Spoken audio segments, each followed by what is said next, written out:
你有冇諗過喺一個團隊裏面，明明大家都好努力，但係硬係咧做唔到咩成績出嚟？其實 teamwork 真係好似打排球，你一個人永遠係唔可以贏到一場波。我中學嘅時候開始好中意打排球，經常咧喺烈日當空底下喺度練波，又或者比賽，搞到經常都頂唔順，返到屋企就會流鼻血，搞到我阿媽都好擔心。但我學到好多關於團隊嘅理念，改變咗我以後對團隊、對合作、對領導嘅睇法。我應該係喺中二嗰年開始打排球。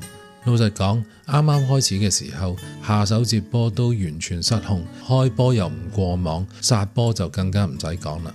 但係我好快就發現一樣嘢，如果你想要落場比賽，甚至乎入校隊，你自己嘅基本功就一定要有啲水準，先至可以做得到。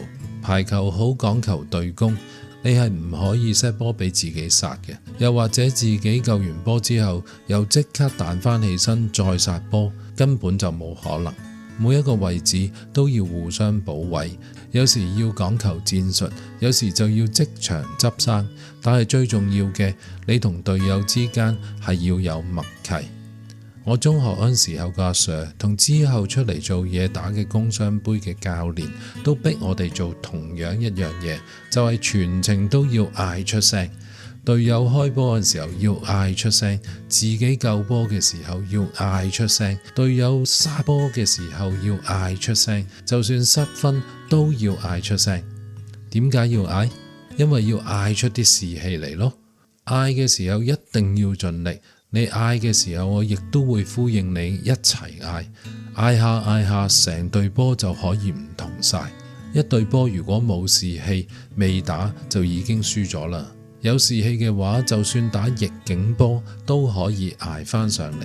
除咗嗌出聲之外，有時為咗唔俾對方聽到我哋準備用乜嘢戰術，我哋會做手勢，又或者用眼神去接觸。嗰種默契係喺平時嗰度不斷練習、嘗試、失誤、再試，慢慢咁樣磨合出嚟嘅。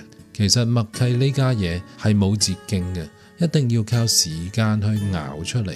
無論係戰術、防守嘅方法、球員嘅組合等等，都冇可能一時三刻就可以發揮出嚟嘅。呢啲經歷俾我有一個好深刻嘅印象，一個團隊嘅成功，從來都唔係靠某一個人叻晒就可以嘅，而係靠大家一齊叻，仲要有好好嘅默契同埋士氣。團隊嘅能力係要靠每一個人一齊去發揮出嚟。團隊嘅默契就要靠大家磨合去練出嚟，團隊嘅士氣係要靠大家互相去鼓勵出嚟。當然啦，就算每一個人都能夠發揮自己嘅能力，互相之間都有默契，整體嘅士氣都非常高昂，都會有輸波嘅時候。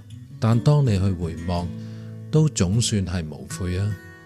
除此之外，其實一個團隊教練扮演住一個好重要嘅角色，因為當局者迷，旁觀者清。我哋嘅團隊究竟有冇一個可以信賴，既明白整個局勢嘅發展，又能夠發揮每個隊員個別潛力嘅教練呢？教練唔係落場打波嗰個，而係嗰個提供導引、決定戰術、鼓勵士氣嗰一個。喺你所屬嘅團隊裏面，究竟有冇一個理想嘅教練呢？